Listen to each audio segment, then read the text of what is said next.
The Radical. Fundamental principles of freedom, rational self-interest, and individual rights. This is the Yaron Brook Show.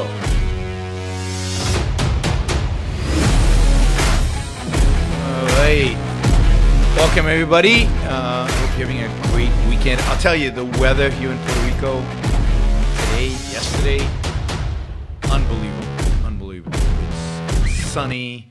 It's not too hot. It's not too humid. It is just gorgeous beach weather. Sitting outside on the balcony. We didn't go to the beach today, but could have gone to the beach. Just amazing. So I feel sorry for all of you who are stuck in cold places. I'm going to be joining you because I go on the road on Monday to very cold places. By the way, I'll be speaking at Dartmouth University in New Hampshire on Thursday. And of course, I'll be at the Ayn Rand Institute conference in Dallas on Saturday. So if you live in Texas, and particularly if you live in the Dallas-Fort Worth area, I hope you'll make it to the conference in Dallas. I'd love to meet you guys, and it's a fun event. It's a fun event. We've done two of these, one in Orange County and in San Francisco. Got really good sized audiences, and had a really good time. Good speeches, good talks, and overall really good events. So if you're in Texas, please come to Dallas. That'll be on Saturday, this coming Saturday, and of course if you're in the area of New Hampshire, Massachusetts, come up to Dartmouth, 4:30 in the afternoon on Thursday. Penny says she's so ready for spring, summer. You see, that's the beauty of living in Puerto Rico. It's always spring/summer. You know, some days it's spring and some days it's summer, but it's always either spring or summer. It's never anything else. So I love it here. Now, it is unfortunate I have to travel so much into cold places, like where some of you live. Great. Penny is going to try to make it to Philadelphia. That's in, I think, 3 weeks. We'll be in Philadelphia for the Ayn Rand Institute conference, and I hope those of you in kind of the mid-Atlantic coast, northeast area will come to the Philadelphia conference. Again, going to be a lot of fun, and I look forward to talking and meeting you guys there. So I'm watching the other night. Well, it wasn't yesterday. The night before yesterday. I'm watching Homeland, which is over the years has been one of my favorite TV shows to watch. Homeland, and there are a number of reasons why I like Homeland. It is true that Homeland, tilts a little. It depends on the season. It depends on the storyline.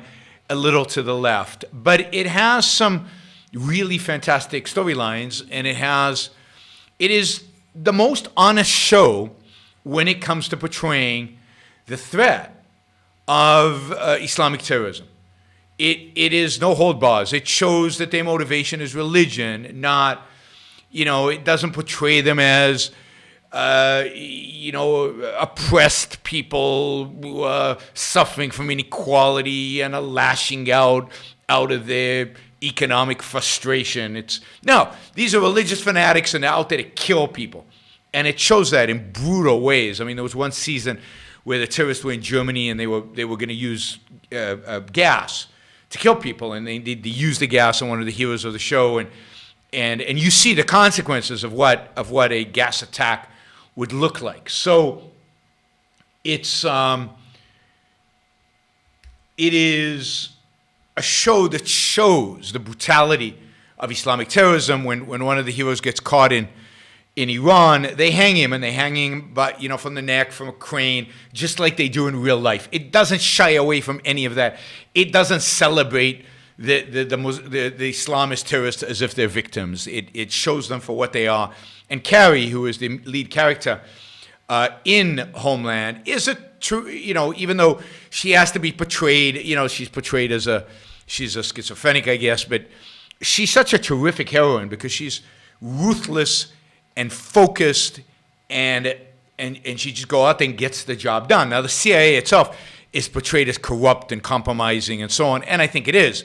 So that is a just portrayal. But Carrie, who works for the CIA, is just a terrific character who does not compromise, does not bend, and when she does make a mistake, in one of the seasons she defends a Muslim who she thinks is being accused of terrorism unjustly.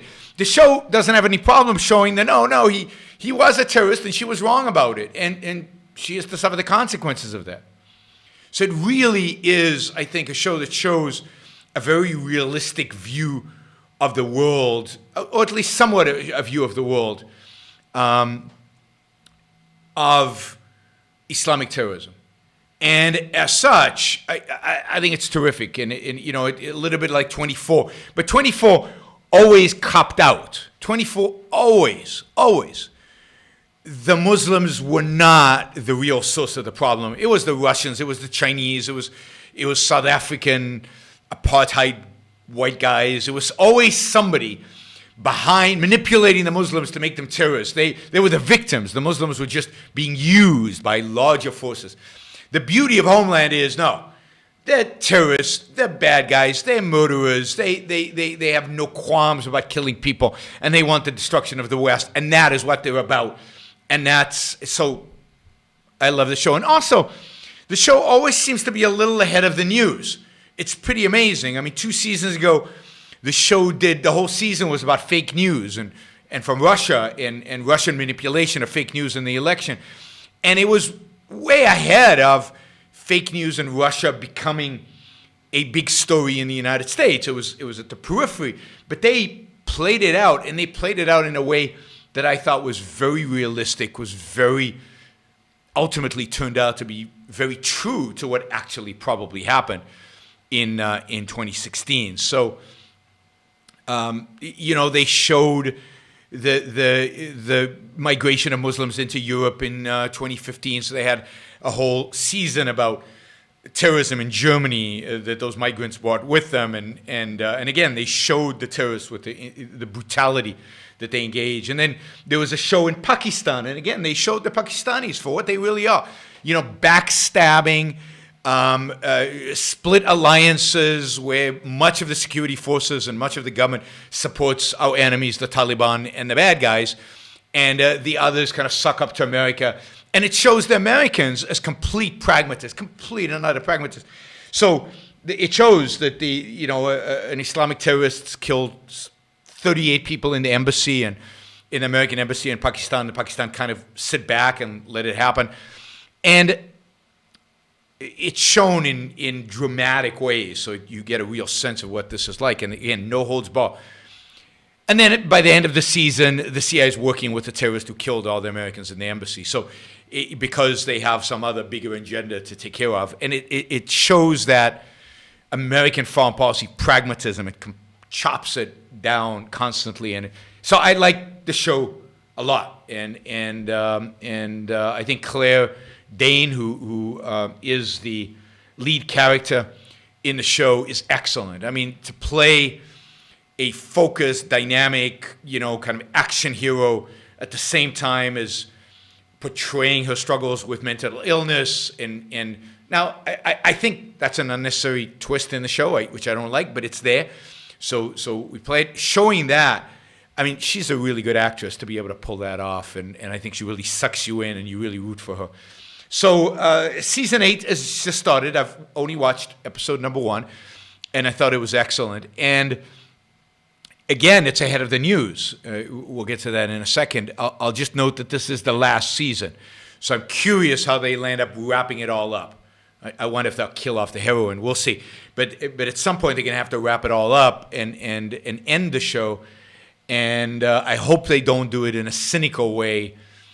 I hope at least they get the terrorists and whatever. But we'll see. Anyway, so the show is ahead of the news because the show was taped like 6 months ago. And the news this week was about that the Trump administration has struck a peace agreement, it looks like, it appears, with the Taliban. That is, the Taliban and the Trump administration have negotiated a deal for peace in Afghanistan and for the withdrawal of American forces and all foreign forces from Afghanistan. And that is, and the show is dealing with that. So in the show, we're in the middle of the negotiations happening in Doha, in Qatar, with the American negotiators, the Taliban negotiators, and the Pakistanis who are there as well, I guess, to help, because they haven't been too double-faced in the past. We need their help now to make this peace. I will get to my own evaluation of the idea of a peace deal with the Taliban. We will get to that in a minute. But it's interesting. So in the show starts, and they're in negotiations, and it looks like they're close to a deal. It starts out with them being close to a deal. And one of the heroes of the show, the guy who is negotiating the deal, because he's the what is he? He's the national security advisor to the president, and he's negotiating the deal. And the press asks him what he thinks, and he says, "Well, I can't really tell you." And he says, "Off the record." And then he sits down and he tells them what he thinks off the record. And they ask questions like, "Well, will the Taliban keep the peace?" And he says, "I don't know." And they say, "So what's the point?" And he says, "Well, it's a way for the administration to get out of Afghanistan while pretending to solve a problem in Afghanistan. We don't know if that problem will be solved, but we need a way out that is not completely and utterly humiliating, that looks like we've done something, that justifies 2,000 American lives and $1 trillion spent." And he's saying this with no cynicism. And this is, this is on the show. And in reality, this is actually happening right now. There is, if you remember, Trump invited the Taliban to Camp David to sign the peace deal. And then he withdrew the invitation because they killed an American. And now it's back on. And maybe not in Camp David, but the deal is back on. So Homeland was perfectly reflecting what is going on, and to some extent, nowhere near in as harsher terms, reflecting my views on this. Here's the reality. As I've said many, many times, the United States has no foreign policy, no strategy, no idea what it's doing in the world, no idea why it's anywhere that it is, no idea what the goals are of its foreign policy or its military policy or its missions. The United States is completely 100% pragmatic, floundering all over the place in its attempts to, I guess, protect itself in the Middle East and elsewhere. And this is certainly true in Afghanistan from day one. And you can go back and you can find my talks going back to 2002. From day one, I have said that there was no strategy in Afghanistan. The goals were not clear. There's no conception of who the enemy is. Victory has never been defined and never been articulated. The idea that we would turn Afghanistan into some kind of democratic haven was a ridiculous, absurd notion. And it was not in American interest, even if it was possible at the cost of 2,000 lives. By what right do politicians sacrifice 2,000 American lives to bring Afghans democracy? And all of that has turned true. I said we would be there forever, that there was no out, there was no path to victory, there was no ability to win, because we didn't know who we were fighting. And we didn't know what we were fighting for, and we didn't know what victory looked like. And all of that has come to pass. We're still in Afghanistan 17 years later, 18 years later, with no strategy, no plan, other than Trump has promised to get us out. Now, I would have some respect for Trump if he said, look, this is a stupid war. I don't know why we're doing that. We have no strategy. We have no plan for victory. We don't know what we're doing, so I'm bringing all the troops home. Cool. At least he's honest, and at least we'll stop bleeding for nothing, for the Afghans, for nothing.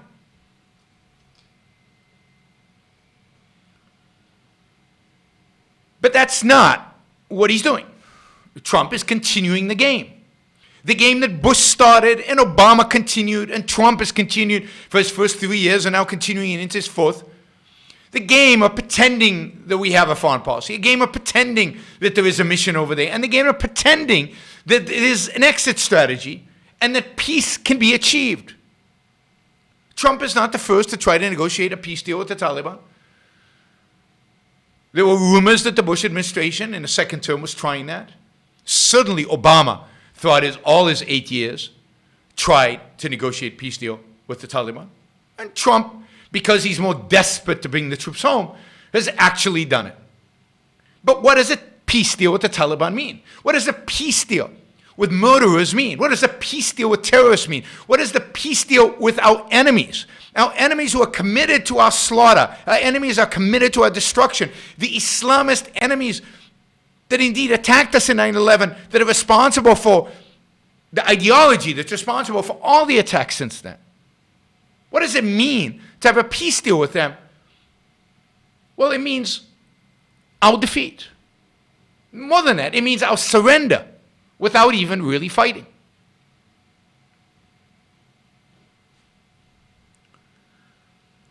So the hypocrisy, the lie, the attempted deception that a peace deal with the Taliban represents is so disgusting and offensive. And everybody would be up in arms if this was Obama. Everybody on the right would be up. But we're so fatigued. And it's Trump doing it, so we not allowed to criticize Trump if you're on the right. That there are no voices saying anything. It's just happening. It is just happening.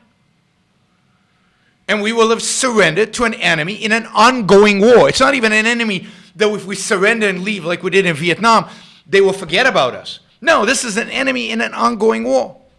And we'll get to the Taliban's position in a minute because, well, you'll see in a minute, this is from Trump, but then we'll see what the New York Times does. Unbelievable what the left and right in this country have come to.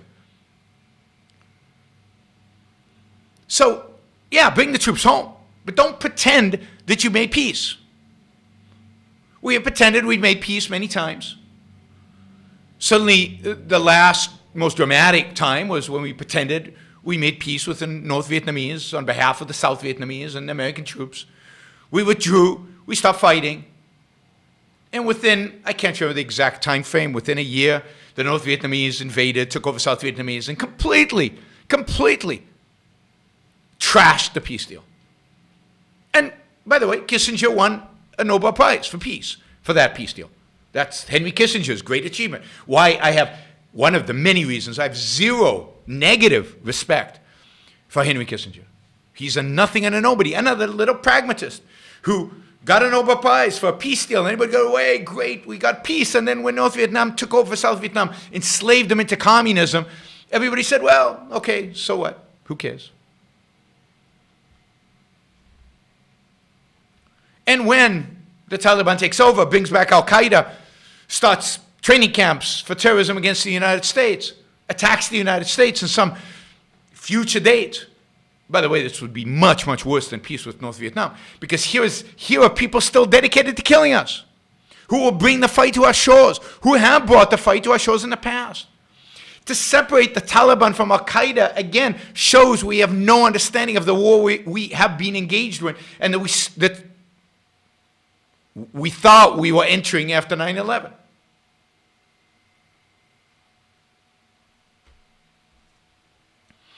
So, it is so disgusting that the United States of America, the mightiest military force in all of human history, after the deaths of 2,000 and tens of thousands of injured veterans who will never have a normal life, at a cost of $1 trillion, we will now not only put our tail between our legs and run home, but we will put our tail between our legs, run home, and tell the world that we have achieved our goals, that we've got peace in our lifetime. with one of the most vicious representatives of the Islamist ideology, with one of the most substantial representatives of our enemy that exist in the world today, the Taliban. The Taliban that ruled Afghanistan with Sharia law, that will rule Afghanistan once we leave with Sharia law, no matter what they promise in a peace document.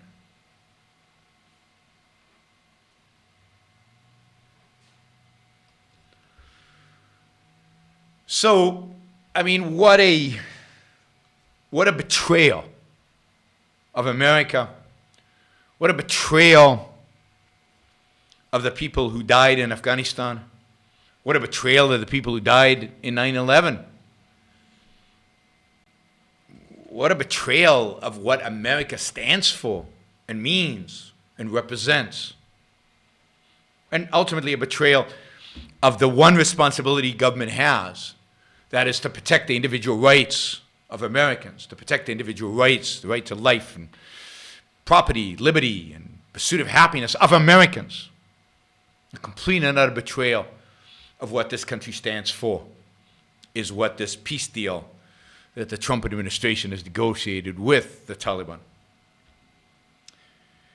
And note that a few months ago I did a show on these files that were revealed, these interviews that had been conducted with generals and politicians and diplomats about Afghanistan over many years, from Bush to Obama to Trump.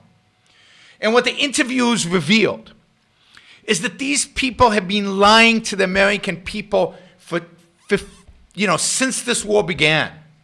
For 18 years, we've been lied to over and over and over again. We've been lied to about how well we were doing in Afghanistan. We've been lied to about the goals of the mission to Afghanistan. We've been lied to about the nature of the Taliban. We've been lied to about everything, and that these diplomats, generals, and politicians all knew it, and they reveal it in the interviews. They knew we had no chance of winning the way we were fighting. They knew and know the Taliban will never live up to a peace deal. They knew and know that the Afghan government is corrupt, empty, insignificant, meaningless institution. They know that the army we trained in Afghanistan, the police force we trained in Afghanistan, at a cost of hundreds of millions of dollars, are our enemy, not our friend, and will fold to the Taliban as soon as we leave. They knew all this. They lied to us. And in spite of the revelation of all these documents, in spite of all these documents coming to light because of work done at the Washington Post, nobody cared. Not a word was said. And when Trump is negotiating this peace deal, nobody says, but why should we believe anything you say? You've been lying to us for 18 years. And there's evidence there that Trump people lied, and certainly Obama people for 8 years lied, and Bush people for 6, 7 years lied. All of them, systematically, deceiving the American people, as hundreds of young Americans died on the battlefield, as hundreds of billions of dollars were wasted on a meaningless, fruitless war because of lack of strategy and lack of thought and lack of defining the enemy. Granted, we should have never been in Afghanistan other than to kill bin Laden and to punish the Taliban, which you could have done from the air. But once you're there, at least win. So bring the troop home, because you can't win this, because you're too pathetic to win this. But don't pretend, don't continue the lie to the American people that there is a peace deal that is somehow in the interest of the American people. It so infuriates me. The lying and that nobody cares. Where are all the people?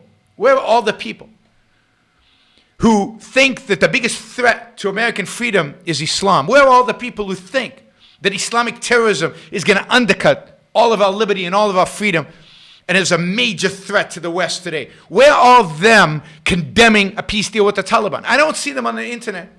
I don't see them on Facebook. I don't see the outrage. I don't see anybody caring because it's Trump. So he gets a free pass. Another lying, pragmatic politician. So for 18 years, including right now as we speak, we've been lied to by generals, by politicians, by diplomats, by think tanks, by our intellectuals. And it continues and continues and continues, and nobody cares. You wonder why I'm so pessimistic. Because nobody cares. We're Americans. They should care. They don't. Now the outrage gets amplified dramatically by one of the most horrible things I've ever seen a newspaper do. It's just unthinkable to me. Unthinkable to me. What the New York Times did. Now, I know the New York Times is bad. I know how awful the New York Times is. Granted, all that.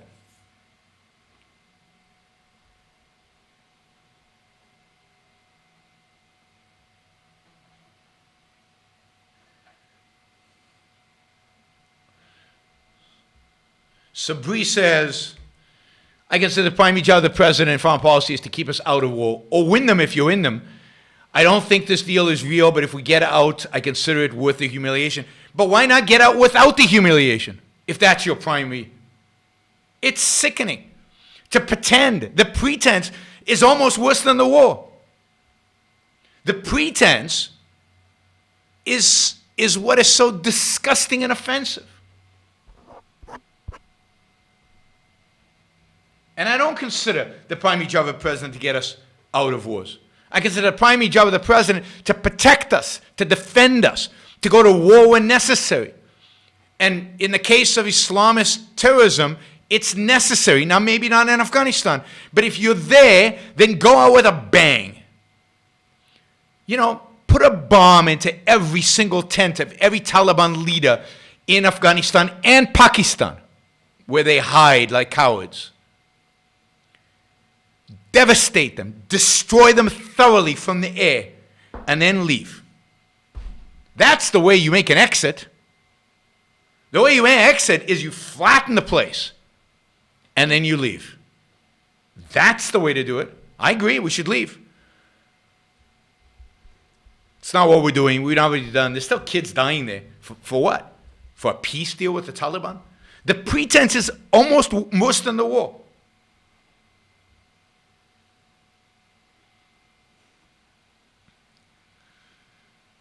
All right. So anyway, New York Times makes this even worse.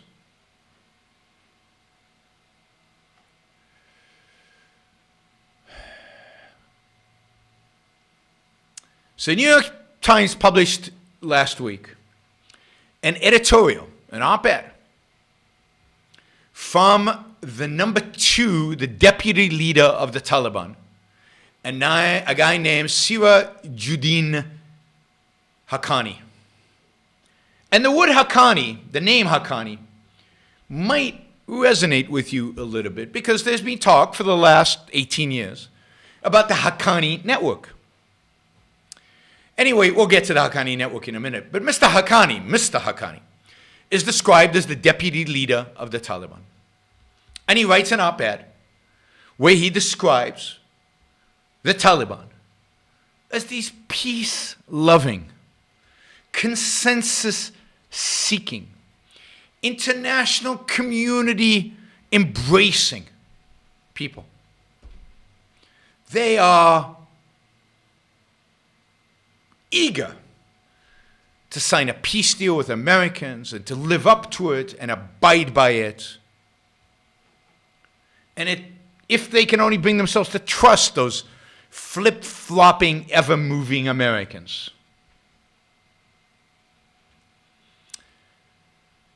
Now, he writes, right? So I'm going to read part of this op-ed.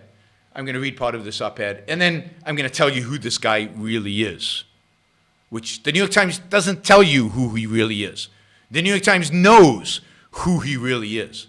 All they're describing as deputy leader of the Taliban, which is bad enough, granted, but he's much worse than that. So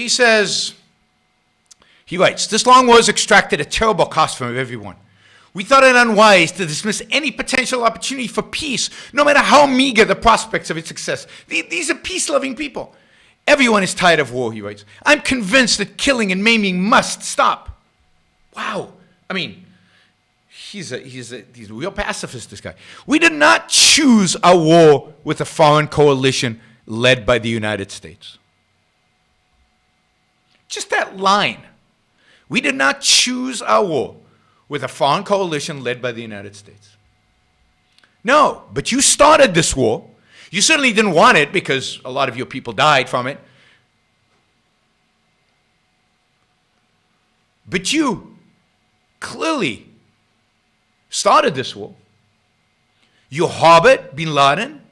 You facilitated his training camps. You facilitated, armed his networks. You refused to turn him over after 9/11. You fought by his side and protected him. To put a sentence like that in an editorial and to let it fly is such a disgrace and, again, a betrayal of the victims of 9/11 and everybody who's fought these bastards since then. He says the withdrawal of all foreign forces has been our first and foremost demand. That we stand today at the threshold of a peace agreement with the United States is no small milestone. And of course, it's a milestone because of whom? Or because of the Taliban. They have really negotiated in good faith. They've tirelessly, for the last 18 months, tirelessly negotiated with the Americans to make the agreement possible. He says we stuck with the talks despite recurring disputes and upset within our ranks over the intensified bombing campaign against our villages. Yeah, it's all America's fault. And the flip-flopping and ever-moving goalpost by the American side. I mean, do you believe that the New York Times has provided a platform for our enemy? This would be like Goering publishing an op-ed in the New York Times in the midst of World War II, saying, we just want peace. We didn't want this war. We don't want a war with the United States. He writes, even when President Trump called off the talks, we kept our door open to peace because we Afghans suffer the most from the conditions of the war, continuation of the war. Even as the death rained from the sky, it testifies to our commitment to ending the hostilities and bringing peace to our country. I mean, he's going to get the Nobel Prize for Peace, I think, once this deal has been signed. And he says, we're aware of the concerns and questions about who we are, right? About the kind of government we would have after the foreign troops withdrew. Remember who the Taliban was. They imposed Sharia on Afghanistan. They regularly stoned women for adultery. They were, without a doubt, one of the most, if not the most barbaric regime on planet Earth. That's who the Taliban was. That's who we're signing a peace deal with. And he says, we know there's real concern about what kind of government we'll have. And he says, but it's going to depend on the consensus among Afghans. The Taliban cares about consensus? The Taliban cares about democracy? About voting? About other people's point of view? About rights? He says we're going to agree on a new, inclusive political system in which the voice of every Afghan is reflected and where no Afghan feels excluded. That's right. Every Afghan who feels excluded, they'll kill, which is what they did before. Why would they have changed their minds? And then he says, the lying. He says, reports about foreign groups in Afghanistan are politically motivated exaggerations by warmongering players on all sides of the war. Really? So Al-Qaeda was not in Afghanistan, is not in Afghanistan now? You guys don't cooperate with Al-Qaeda? He says, we will take all measures in partnership with other Afghans to make sure the new Afghanistan is a bastion of stability and that nobody feels threatened on our soil. Again, there's a history here. You can go check out what they were like. If we can reach an agreement with a foreign enemy, he writes, we must be able to resolve inter-Afghan disagreements through talks.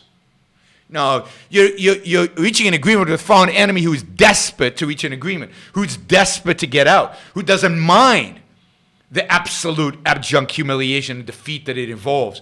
Because Trump knows that the American people don't care. They just want out at all costs. And he can play this up with his audiences about how he got the troops out and he brought peace to Afghanistan. And by the time Afghanistan is in flames again and ruled by Sharia law, he would have won a second term already. This is beautiful. This is amazing, right? So he says, okay, so we're going to have this agreement. So he says the support of the international community will be crucial to stabilizing and developing Afghanistan. What does he mean there? What is that code word for? What support of the international community does he actually want? Money. Money. He's counting on American money. He's counting on European money to help build the Sharia world that he wants to create. And he's going to get it. I have no doubt that as part of this peace deal, America's going to write a big fat check. You remember when Trump used to criticize Obama for all the money he sent to Iran? Well, now who's going to criticize Trump for all the money he's going to send to Afghanistan to build the Taliban-supported government?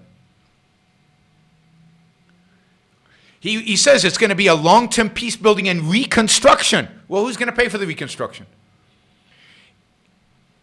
And America, he says, after the United States withdraws its troops, America can play a constructive role in the post-war development and reconstruction of Afghanistan. Yes, we can give them our money. We haven't spent enough. I mean, what else is there but to laugh at the absurdity of this? Of this is what America is going to do. He writes, maintaining friendly relations with all countries and take their concerns seriously. That's what he's committing to. Afghanistan cannot afford to live in isolation. The new Afghanistan will be a responsible member of the international community. Now, the next sentence is a beauty. It's just a beauty. We will remain committed to all international conventions as long as they are compatible with Islamic principles. We will remain committed to all international conventions as long as they're compatible with Islamic principles. Well, since most of them are not, since the whole concept of individual rights, individual liberty, individual freedom is not compatible with Islamic principles, you're not going to be committed to any form of international convention.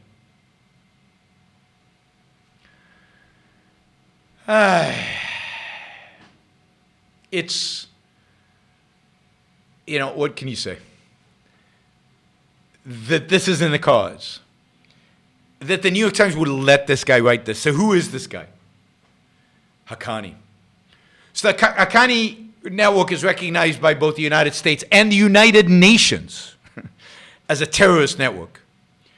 Sirajuddin Haqqani has a $10 million price tag on any information that leads to his whereabouts. He is one of the top targets of the United States in terms of terrorism. The Haqqani network has been involved with Al-Qaeda pretty much since day one. They're in close collaboration with Al-Qaeda. And they have been from the 1980s. This guy's father was bin Laden's number one ally.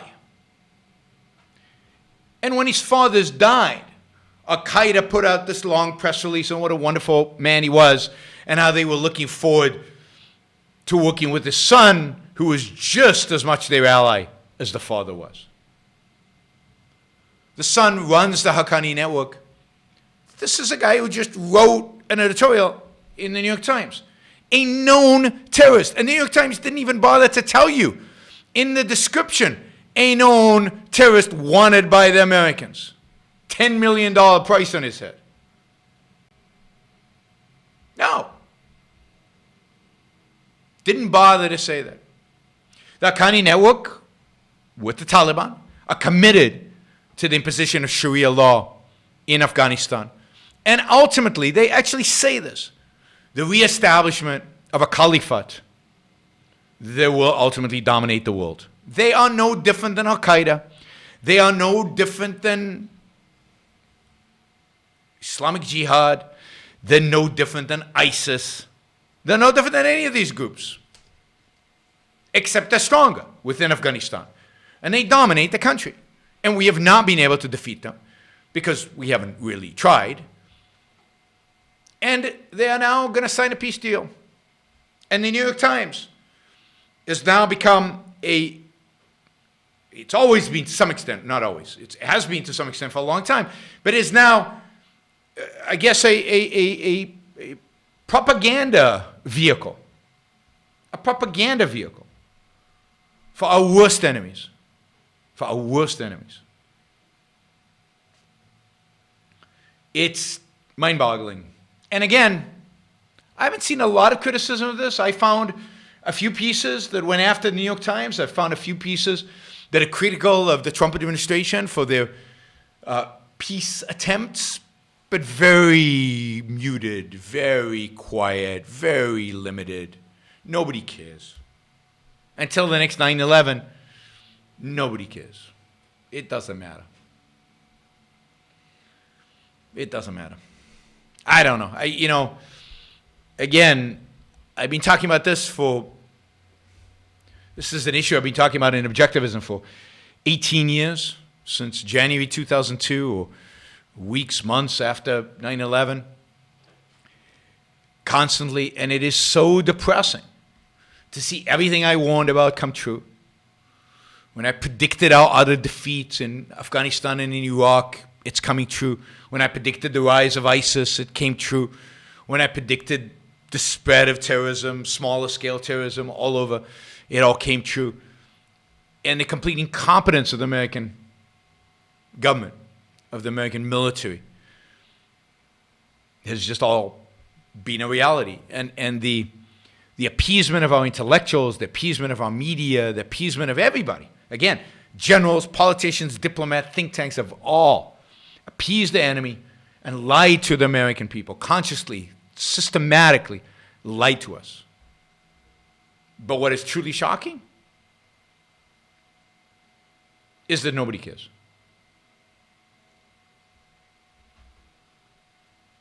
Nobody cares. All right. Let's see some of the super chat. Let's first look and see. Are there similarities between this and the Vietnam War? Yes and no. The Vietnam War, we should have never entered. The Vietnam War, we were not attacked. The Vietnam War was a war that did not serve American interest in any way. Yes, communism was a threat as an ideology, but the communists were not killing Americans. They were not attacking us. They were not an existential threat to America other than the nuclear threat that the Soviet Union represented. But the communists in Vietnam, or in Korea, or in Cambodia, while a horrible, horrific threat to their own people, were not a threat to us, to America. And therefore, it's a war we should have never gone to. The war in Afghanistan is different in that sense. We actually had a reason to go.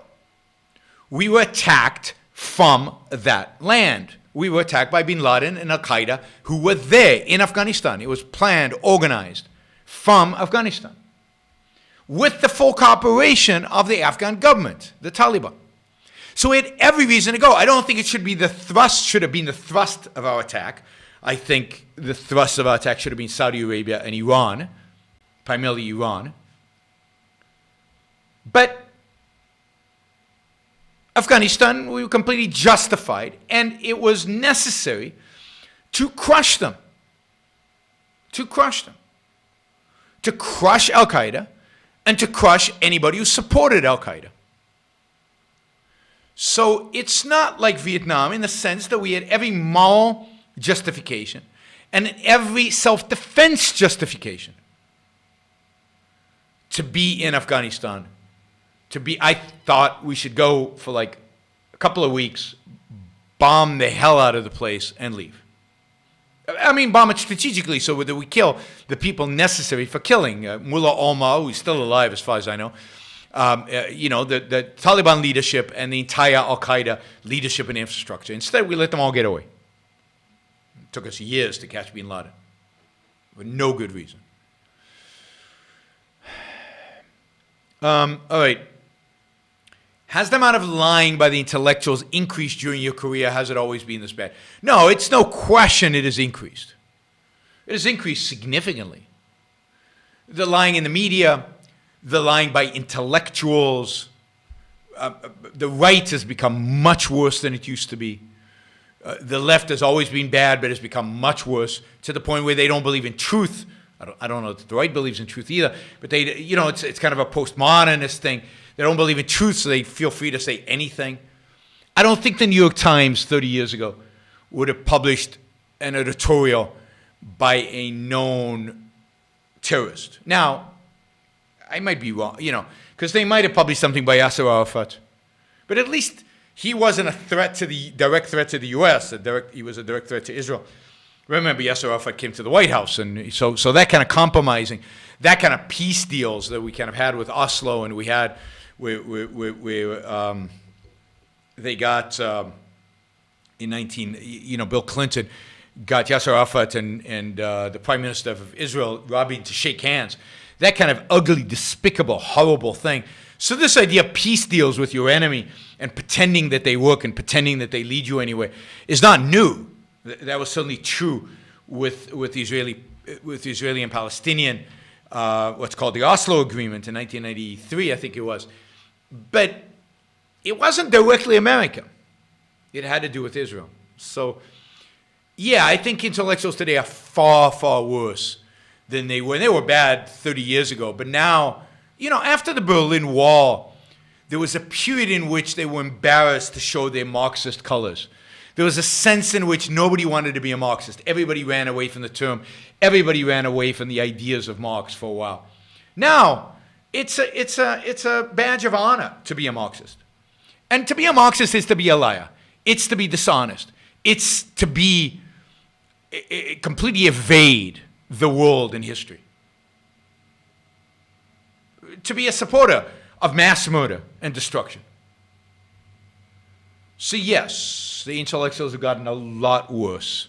And I'd say it's primarily, over the last I'd say 15 years. There was a period after the fall of the Berlin Wall where things looked like they were getting better. And then, no. The rot on the right manifested itself in complete impotence and ultimately in Donald Trump. And the rot on the left manifested itself in a complete embrace of Marxism and, in a sense, worse, the whole identity politics, the whole phenomena of the new left. The left today is worse than the left even back then. So it's all the stuff going on in campuses, all the stuff that are being taught, the complete moral relativism, or the not so much moral relativism, the identity politics, the racial relativism, ethnic relativism, gender relativism, the breaking up of genders to 95 different genders, all of that crap. Today's left is particularly the intellectual left, is much worse, I think, than it was 20, 30 years ago, as I think the right is.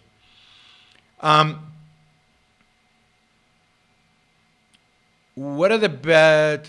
Okay, let me see. Is there anything else on this topic?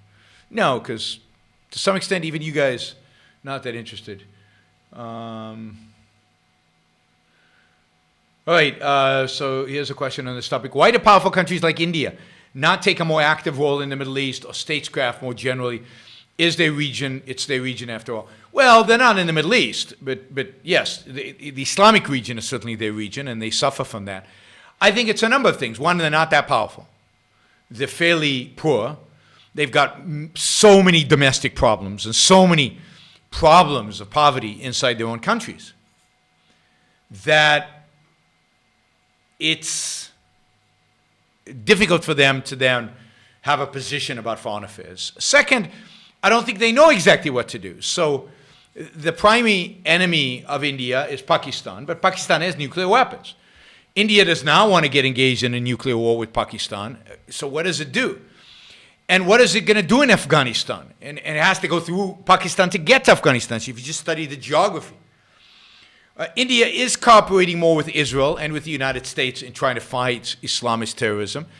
But if you think about how weak India has been in response, for example, for the massive terrorist attack in Mumbai and then the terrorist attack on the children of army officers where, I can't remember, 200 kids were killed. And what have they done? Have they caught the guy responsible? No. They've done nothing. Because they're afraid of alienating the Muslims within India. They're afraid of the response from Pakistan. They're afraid of nuclear war. They're afraid. They're cowards. I mean, nobody in the world today, yeah, I can say this, nobody in the world today has a proper foreign policy. Nobody in the world today understands and practices the idea of protecting the individual rights of their own people. Nobody. And it's not just America. And indeed, America has exported that foreign policy. Israel used to be much better.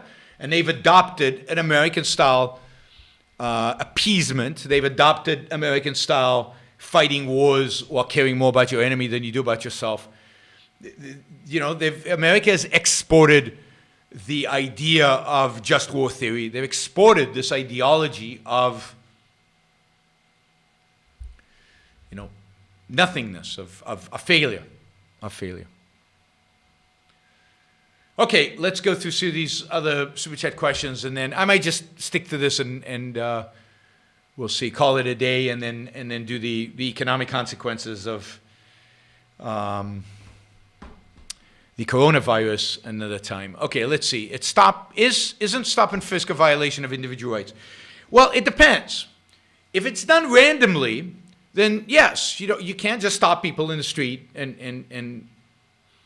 but if it's done based on any kind of suspicion, and in high crime areas where there is a high probability or where the crimes are being committed, and where you have some suspicion with regard to the suspect, to regard to the person, then I don't think they're violations of individual rights. But that is a very slippery slope, and it's very difficult to ascertain. And it's particularly a slippery slope when we have laws against drugs, and we use those laws against drugs to throw people in jail when we do stop and frisk. Not because they're brandishing a weapon, not because we have any reason to suspect they've committed any crime, but just because they're carrying some marijuana on them or carrying some cocaine on them, which should not be illegal. So it was used in ways, and to punish in ways that I think are immoral and violation of rights. And it was used and used to prosecute people and put people in jail for, for victimless crimes. And that's a tragedy.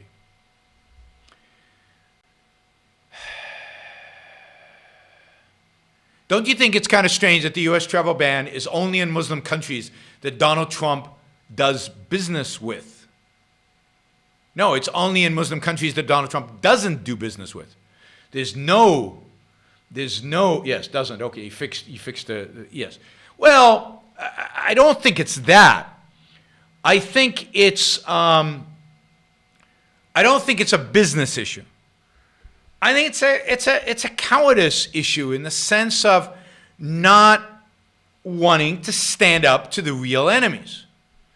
So a Muslim travel ban that does not include Saudi Arabia is a joke. It's just a joke. Remember, 15 of the 19 terrorists in 9/11 were Saudis who came to the United States with visas. And we still have Saudis. There's a military Saudi Air Force in a training camp in the United States, being trained how to fly and how to be a good soldier by America, just went, a few weeks ago, went out and shot a bunch of people, right, in Pensacola, Florida. No travel ban on those, because they're supposedly friendly countries. Yeah, right. That's the cowardice. That's the no foreign policy. That's the no strategy.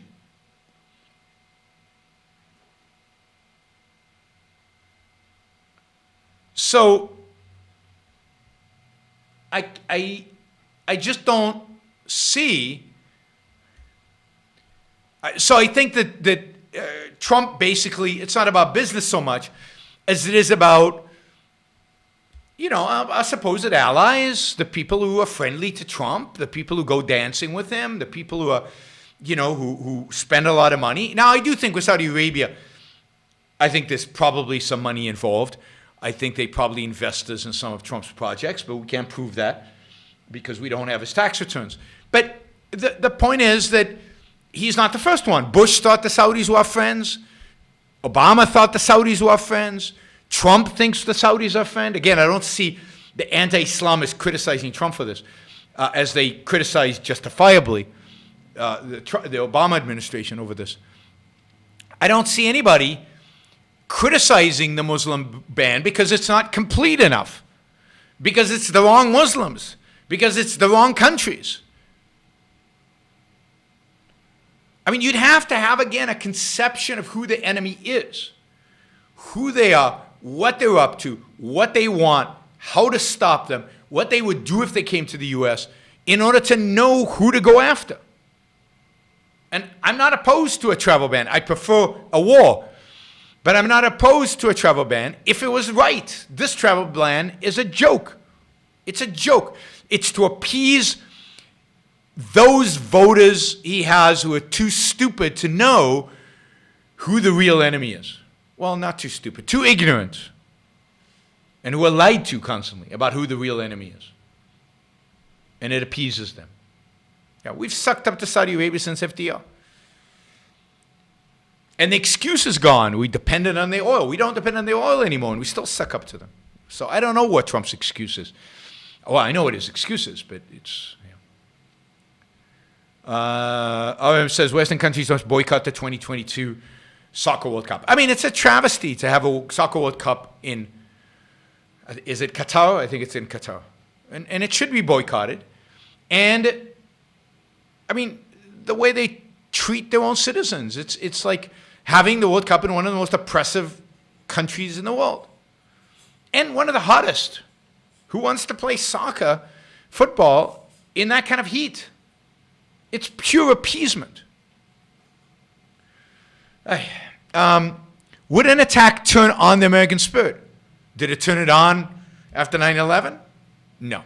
Again, I refer you to one of the best talks on this topic, the best talk on this topic, Americans versus America, Leonard Peikoff's Fort Hall Forum talk, which is available online. Search Americans versus America. He talks exactly about that. He talks exactly about the American spirit and the fact that it didn't turn on after 9/11. All right, let's get to the...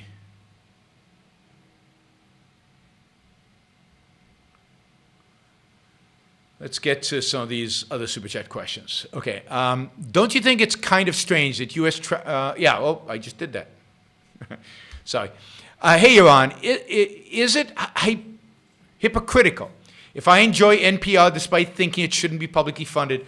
Same thing with enjoying studying in my public library. No, I mean, you feel guilty of driving in the streets because the government owns them? Do you feel guilty about, I don't know, going to a baseball game knowing that taxpayers subsidize the stadium? You could go. I mean, what isn't subsidized? Do you feel guilty about using GPS knowing that the government developed it? You can't do that. The government dominates these things. There is no alternative, and they're there. You're not going to use them. I mean, if you're either paying taxes now, or you will pay in the future. You're going to pay for all of this. It's not like you're free riding here. But you can't sacrifice your life on this supposed principle. It's not a principle. I will never engage with anything that the government does that's immoral. You'd stop living if that were the case. They subsidize agriculture, so you shouldn't eat. They have taxes on everything, so you can't buy anything. Everything you do, the government touches, the government's involved, the government funds and subsidizes, manipulates, regulates in some way or another. You can't live if you separate yourself from that. It's ridiculous. It's the same kind of argument of Ayn Rand shouldn't have taken Social Security. Why? She paid into it. It's her money. Why shouldn't she take it? Particularly since she's a critic of Social Security. That's who should use it. Because they are fighting the moral fight. And it's their money. Or Medicare, which is even more ridiculous, because what option do you have? The government forces you to take Medicare after a certain age. It's not like you can have private insurance, private health care without Medicare. The government forces you to do this stuff, you do it. So the whole thing is absurd to deny you the things that government creates when you're the one paying for it. And you're the only one standing up and saying it's immoral for government to do this. You're the one who should be using them until they go away, while you're saying they should be gone. AMA on for tomorrow, yes. So there will be a, a hangout tomorrow with contributors to the show. Those of you who contribute $100 or more should be receiving information from Angela sometime today about dial in tomorrow. It's going to be at 1 o'clock, 12 o'clock Eastern time. 12 o'clock Eastern time. So it'll be a little earlier than usual. What are the best, most convincing books on economics, foreign policy, environmentalism, and equality that convey the conventional wisdom perspective? Oh, I don't know. Single books on economics. I don't know. Paul Krugman has a new book out on economics. Maybe it's somewhat convincing. I doubt it. I don't know how you can be convincing about. I don't know. Foreign policy.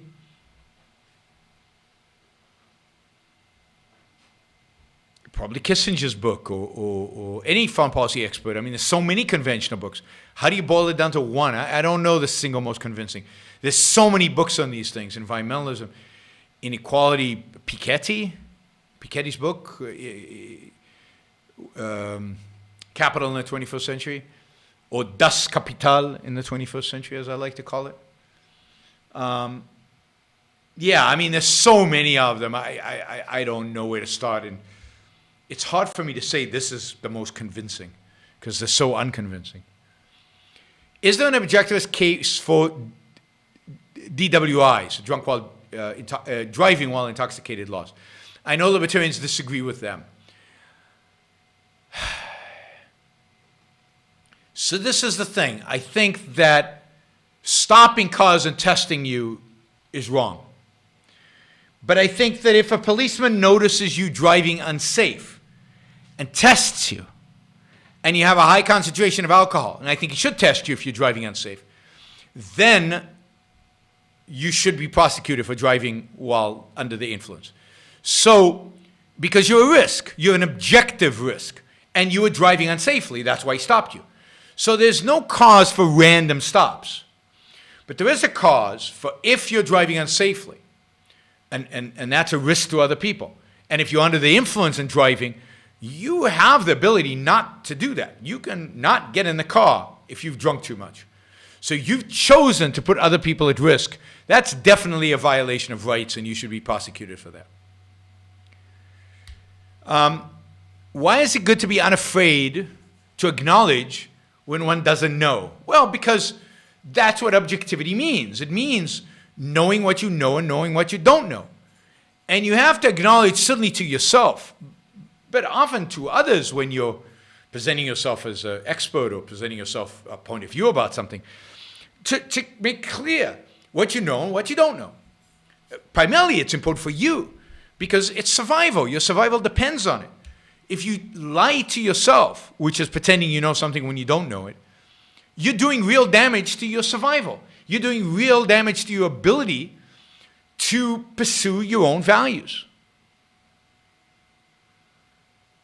Because you're accepting non-facts as facts, or you're rejecting the fact that you don't know, and that will lead you. Imagine a scenario where you don't know. You don't know if you don't know if these tracks are saber-tooth tiger tracks or not. Some people are experts, and you don't know. And if it is a saber-tooth tiger and you keep following it, it's going to kill you. And if it's not a saber-tooth tiger, you might be able to hunt, but you don't know. Now, if you don't acknowledge that you don't know to yourself, then you're going to take on much more risk that you need to take. If you acknowledge that you don't know, then you would say, I'm not sure, it could be either way, then I'm going to be cautious. But if you don't accept that you don't know, then if you say, oh, it's a saber-tooth tiger, even though you don't know, then you're missing out on a meal if it's not. And if you say, no, it's a deer, it's not a saber-tooth tiger, when you don't know, then you might be walking into death. So it's real survival. Knowledge, facts, are necessary for survival. It's the fundamentals. You can't even start as a human being on any problem, on any issue, on any decision, without first knowing what you know, what you need to know, what you still need to go seek out, the facts you need to seek out, and then thinking about that. But you start with facts for everything. So it's really crucial. And intellectually, you're a fraud if you present an opinion about which you don't know, but you're presenting it as if you know. You're a fraud. Okay, have you watched the HBO series John Adams? If so, your thoughts. I watched it a long time ago when it first came out, and I thought it was terrific. I thought it was well dramatized. I don't remember what I thought about any particular things and about particular things that happened that I might agreed or disagreed with. I also don't know the history well enough to be critical of it. But I thought it was beautifully made, beautifully acted, dramatic, and overall portrayed the Founding Fathers as heroes. So I was very positive about this. All right, that's a good segue into this question, which I'll use this to end the show today, and we'll do the coronavirus next time, or the time after next, right? It's Washington's birthday. I didn't know that. It's Washington's birthday today. Can you say some words? Sure. I mean, Washington to me is one of these larger-than-life, real, historic heroes. One of the true greats in every respect. I don't know if he was an intellectual, but he understood enough about the intellectual debate at the time to know what side he was on. He understood enough of that debate to oversee the writing of the Constitution, of the negotiations, the discussions, the debates around the Constitution. And he was enough of an authority to the people there, and they respected him enough that he could arbitrate those kind of disputes that arose. He was an amazing, brave, incorruptible general who basically defeated the mightiest military force known to man at that point in time. He was, again, compared to almost any other occupant of the White House, but certainly in the last few decades, he was, from everything I know about him, was a man of principle, of honor, of honesty, of courage, man who spoke his mind, didn't play games, but who had principles, who believed in something and fought for that belief, believed in liberty, believed in freedom, and fought for it.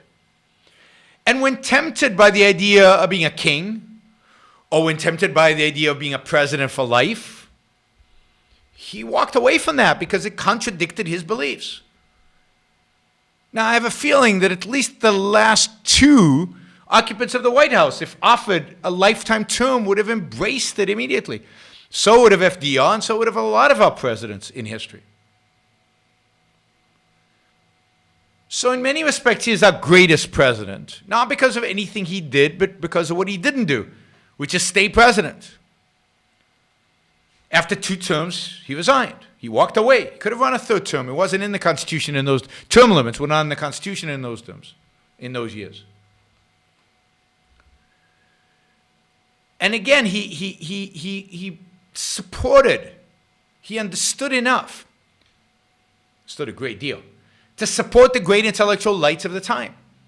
He stood with Jefferson and Adams and Madison and Hamilton and the rest of the founders, the more intellectuals of the founders. And he supported them.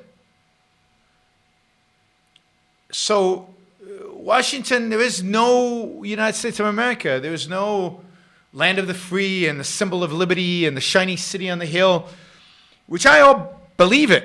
I believe in the greatness of this country. I believe in this being the only moral country in its founding in human history. Again, with the blemish of slavery on it, but putting that aside. I believe in what this country stands for. I believe in what the founding of this country represents. This is the greatest country ever known to humankind. This is the model for any future free country. It will, whatever happens in the future, wherever it happens, maybe it happens on Mars, I don't know, wherever it happens and people seek to establish a free government, a free country, they will look to Washington, they will look to the founders, they will look to this country, the United States of America, at its founding as the model, as the starting point. I'm sure they will change things, they will improve, they will make it better, but that is the political starting point. It is the greatest political achievement in all of human history. And Washington symbolizes all of it, in some respects more than the intellectuals. And he fought for it. He put his life on the line for it.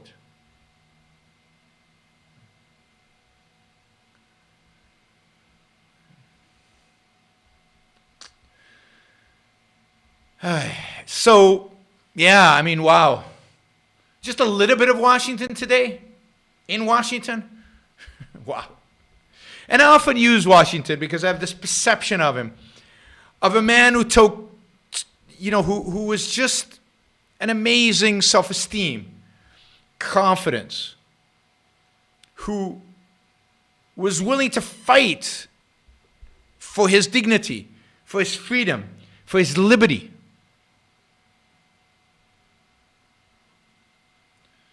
So he was this man that I always think of when I walk through security at the airport. And I think, why do I put up with this? Why do I put up with some stranger patting me down or them sticking me in some machine that who knows what the radiation does? Why do I put up with it? Because hell, George Washington wouldn't put up with it.